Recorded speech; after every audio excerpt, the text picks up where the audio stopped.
Buenas tardes, mi nombre es Edson Mora y hoy les vamos a estar hablando de algunos casos de estudio con respecto a lo que sería la implementación de arquitectura textil. Vamos a tener dos casos, uno histórico y uno contemporáneo, en el que vamos a ver la aplicación de este tipo de sistema constructivo a través de diferentes épocas. En cuanto al caso histórico, vamos a estar hablando de lo que serían los yurtas. Los yurtas son unas viviendas tradicionales de los pueblos nómadas de Asia Central que se vienen usando desde hace muchos años atrás, especialmente en la región de Mongolia. Este tipo de vivienda se caracteriza por su forma circular y por su techo cónico.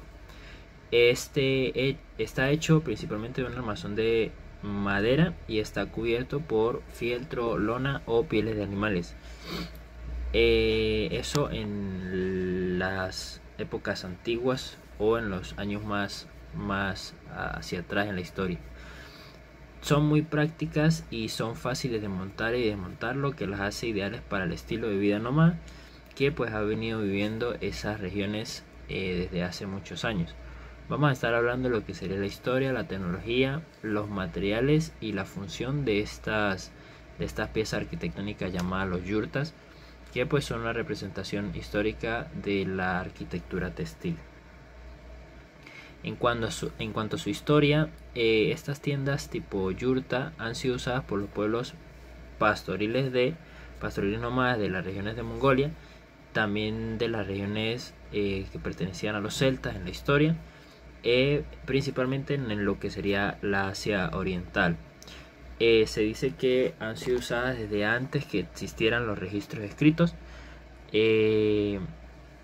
lo que pues se presume que pues ya tienen una gran cantidad de años desde donde estos pueblos han utilizado este tipo de tiendas para transportarse, para vivir.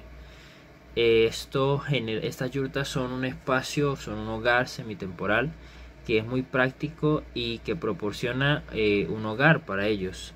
Son unas tiendas, unas piezas arquitectónicas en las que podían vivir unos grandes grupos de personas, y que les facilitaba a estas tribus, a estos pueblos que se movían pues en grandes grupos, se les hacía mucho más fácil desplazarse de un lugar a otro.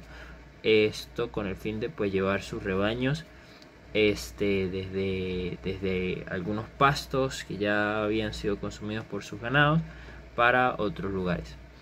El nombre yurta es el más común en Occidente y deriva del ruso yurta. Sin embargo, el propio término ruso deriva de la palabra turca yurt, lo cual significa pueblo. El territorio por el cual ellos deambulaban. En mongol el nombre para tienda es her, que significa hogar. Entonces vemos que estos pueblos nómadas utilizaban estas yurtas como viviendas semitemporales y que les funcionaba muy bien por su estilo de vida, en el que ellos pues la mayoría eran pastores, pero también dependiendo de sus profesiones, pues generalmente podemos ver en la historia de estos pueblos que la tienda funcionaba muy bien porque ellos se movían constantemente, ya fuese para como lo explica acá la diapositiva, para llevar su ganado desde pastos ya consumidos a pastos nuevos, pero también se movían por diferentes necesidades, tanto tradicionales como sociales, como militares, como para buscar recursos para ellos, para buscar alimentos, para ir a la guerra. Por eso les funcionaba muy bien a estos pueblos. Habían diferentes tamaños de yurtas, habían diferentes calidad, digamos, a nivel constructivo, y pues en materialidad, en cuanto a decoración, en cuanto a su estructura, pues cada uno de esas familias pues se acoplaban o buscaban generar la mejor tienda posible de acuerdo a sus capacidades y a sus recursos. Esta yurta fue usada por ejemplo por uno de los personajes más famosos de la historia de Mongolia, que es Genghis Khan.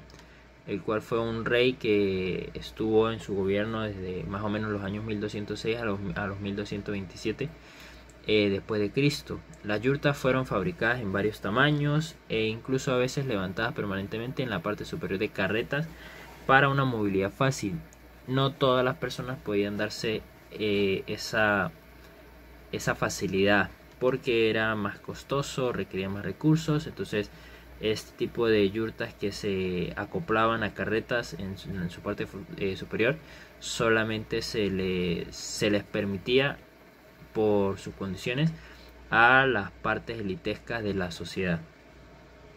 Hablando un poco más de la historia, pues acá podemos ver que un dato interesante es que se presume que estos pueblos llevan utilizando yurtas desde hace más o menos 3000 años, lo cual pues hace que tenga un valor histórico y patrimonial para estos pueblos el uso de las yurtas.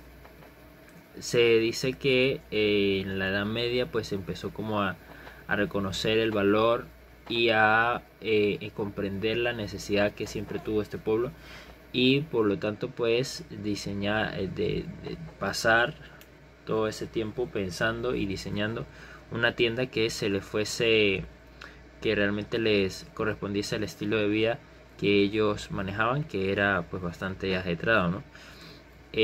Por su composición y por su forma y por sus materiales, pues lo hace una vivienda fácil de transportar, fácil de desmontar, de volver a montar, que soportaba muy bien los cambios climáticos, que generaba unos espacios con un confort térmico y con una pues al mismo tiempo con una percepción cultural que les daba identidad, a estos pueblos, y que pues donde ellos podían ver una yurta sabían que ahí habían personas de su pueblo, y que pues generaban esas sensaciones de seguridad y de hogar. Se presume que las yurtas, estas tiendas, eran principalmente desmanteladas o desmontadas por las mujeres, quienes duraban una hora en grupos de 2 y 3 mujeres, armándolas y empacándolas para su transporte hacia otros lados. Igual al momento de que llegaran al lugar donde iban a estar, pues ellos ahí mismo tenían más o menos, o duraban más o menos ese tiempo en volverlas a montar. En cuanto a su tecnología, las yurtas estaban compuestas por diversas partes, entre ellas la cana o las paredes, que estas paredes eran una celosía que se cruzaban, eran varias tiras de madera que estaban sujetadas por pernos o por orificios con pernos de madera. Ya más adelante se usaron pernos de acero, pero la cosa era que esta malla se podía expandir, se podía cerrar, con el fin de hacer esas paredes que pues generan ese círculo perimetral con estas celosías, y que se llamaban cana también, y eso era lo que le daba el soporte a la estructura superior, pero que al mismo tiempo pues generaba las paredes de las yurtas. El marco de la puerta era el lugar donde se juntaban los bordes de estas canas, de estas paredes, y estas paredes pues se ajustaban a las marcas de las puertas a través de cordones, clavos o pernos, ya más recientemente que se ha venido usando. En cuanto a la estructura superior, pues tenemos las vigas, que son una especie de varillas de madera que se superponen sobre las paredes y que se sujetan también a través de cuerdas, y todas estas vigas van hacia lo que sería el anillo central, que se encuentra en la parte superior de la yurta. Es el anillo del techo. Ese anillo pues tiene la funcionalidad de recibir las cargas de las vigas, o de soportar las cargas de las vigas, y de distribuir las fuerzas hacia el centro. Entonces pues todo el peso de las lonas, de las pieles que se utilizaban de los diferentes materiales textiles que se utilizaban en la yurta, pues iban soportados a través de esas vigas que llevaba su carga hacia ese anillo de compresión, que también funcionaba como un elemento que distribuía el calor, que también en su parte inferior, en la parte interna de la yurta, pues allí se llegaba a cocinar o a establecer algún tipo de fogata. Entonces pues allí también por ese orificio que se generaba a través del anillo, pues se expulsaba lo que iba a ser el humo que podía llegar a salir de estas cocinas o de estas fogatas o de estas pequeñas chimeneas que se generaban internamente. ¿Qué materiales? Pues los materiales, debido a que estos pueblos tenían una falta, digamos, arquitectónicamente no tenían cortavientos naturales, sino que estas regiones pues son montañosas, pero son bastante llanas en el sentido de que no hay grandes vegetaciones. Entonces ellos necesitaban cortavientos que le permitiesen sostener sus cosas. Entonces pues la forma circular que se genera la yurta pues le permite cierta flexibilidad para que el aire se distribuya a los alrededores de la yurta, y lo cual pues hace que sea una solución. Esta forma circular de los yurtas pues lo hace que sea una solución ideal para su uso en esas regiones.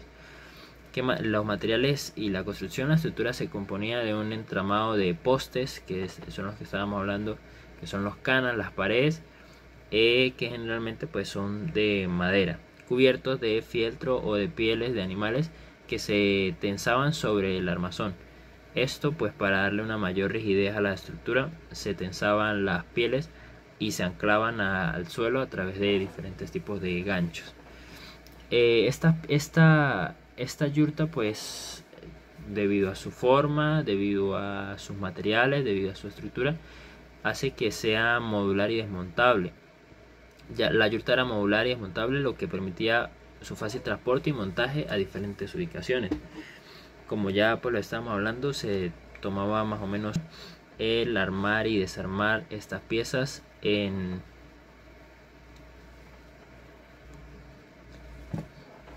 le permitía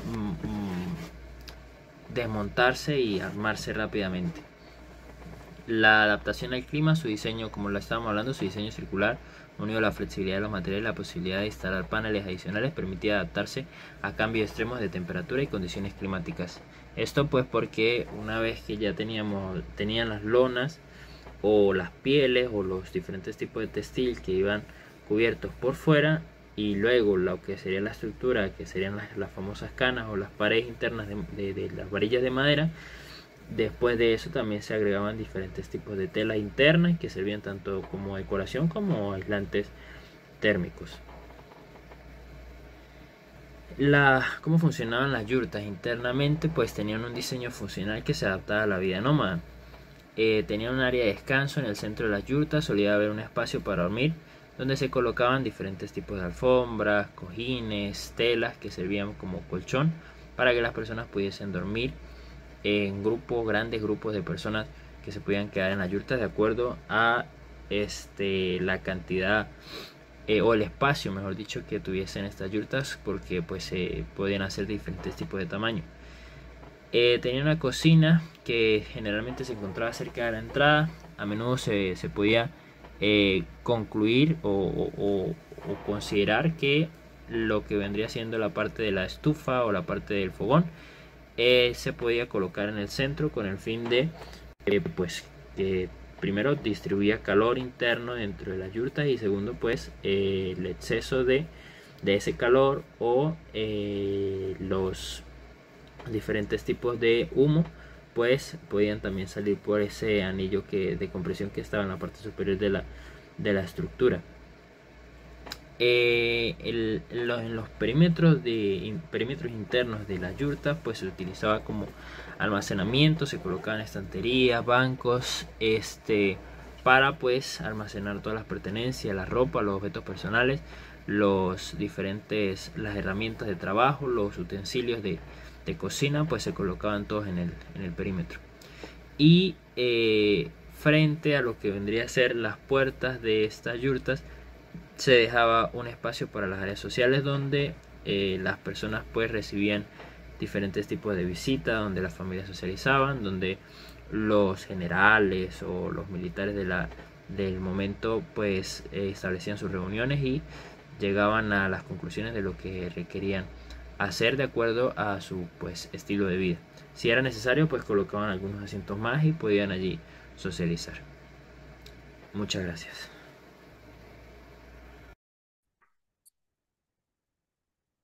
El segundo caso de estudio es la nueva sede del Estadio San Mamés, ubicado en el centro de Bilbao, España. A continuación, llevaremos a cabo una breve historia para conocer un poco su construcción y su evolución. Este estadio fue inaugurado en 1913 y es considerado como el centro o la catedral del fútbol. Siendo la sede del Athletic Club, se convirtió en un mito con más de 100 años de antigüedad. A pesar de ser un estadio tan importante, ciertos aspectos llevaron a su finalización de vida útil.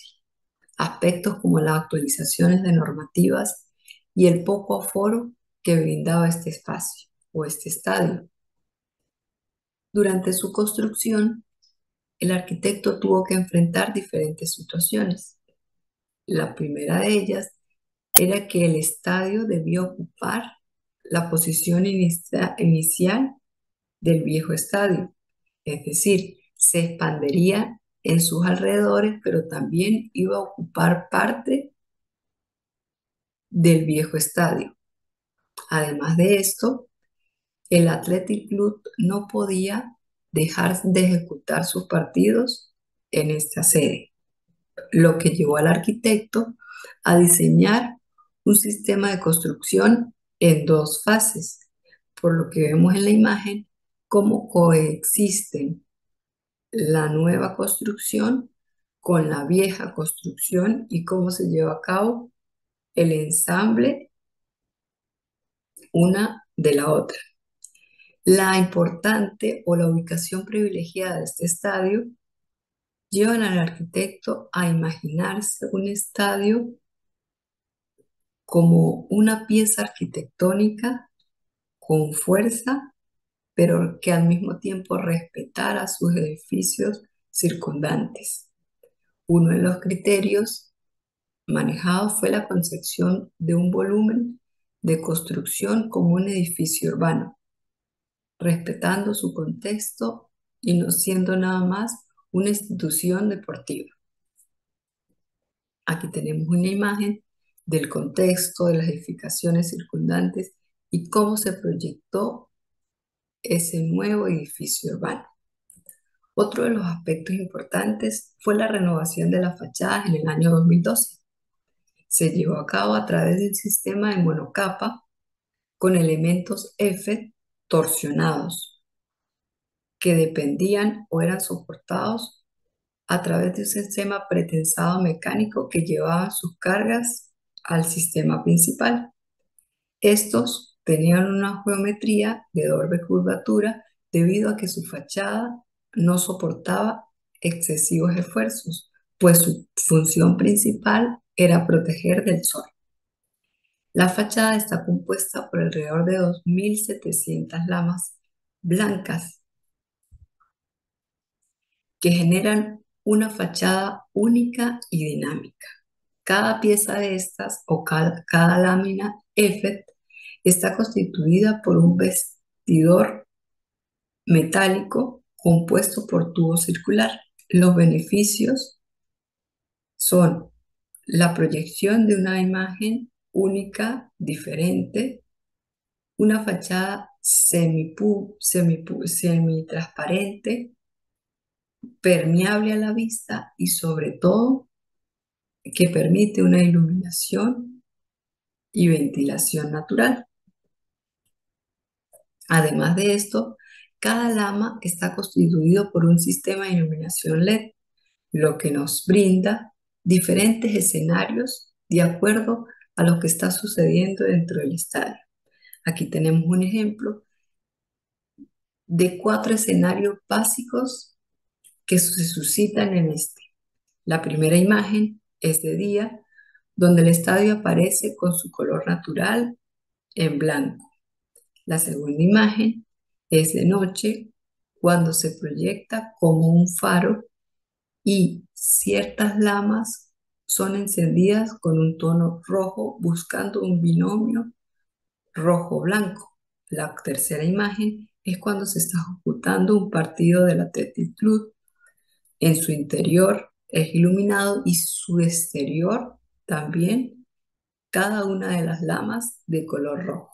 La cuarta imagen es cuando el Athletic desmarca un gol, y es que empiezan a aparecer pequeños proyectores tipo flash, asemejando un poco la situación interior ante este evento.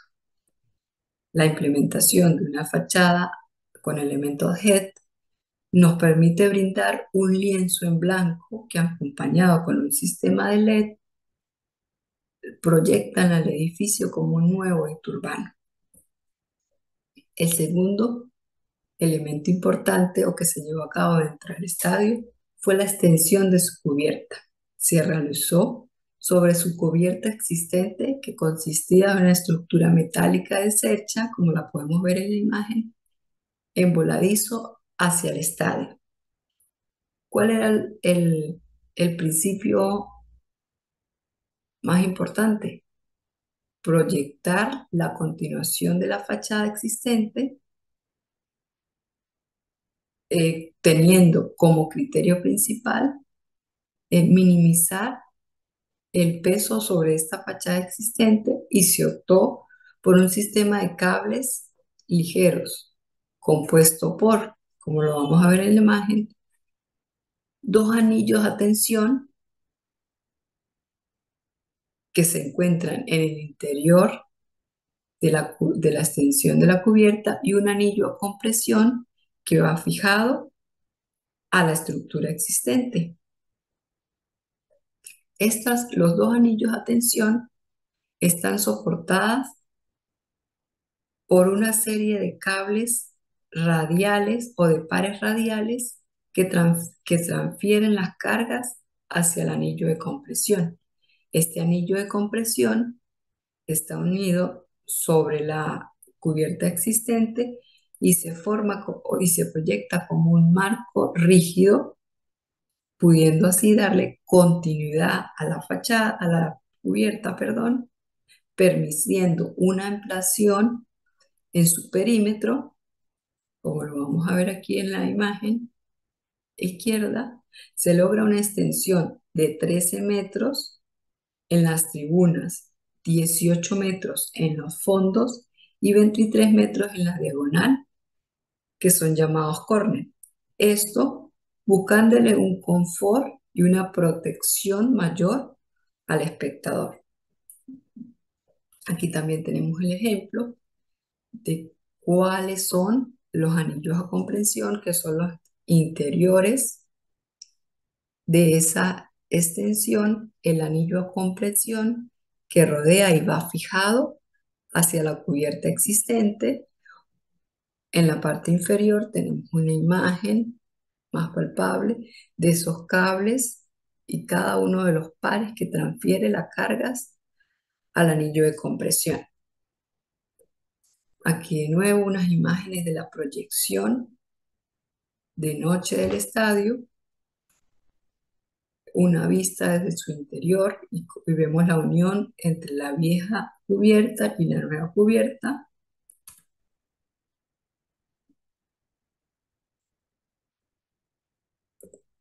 Este es un ejemplo de la implementación de elementos EFET, pero con 2 sistemas constructivos diferentes. En primer lugar, la fachada con un sistema de monocapa de una sola lámina, y su cubierta con un sistema de elementos EFET, pero con dos láminas que forman un colchón de aire, permitiendo así un mayor control en la luz que se quiere dejar proyectar, eh, principalmente manteniendo un confort al espectador y cuidando el césped. Es aquí donde este ejemplo podemos ver las bondades de los textiles, en este caso los elementos EFET, y cómo se implementa tanto en fachada y en techo a través de diferentes sistemas constructivos.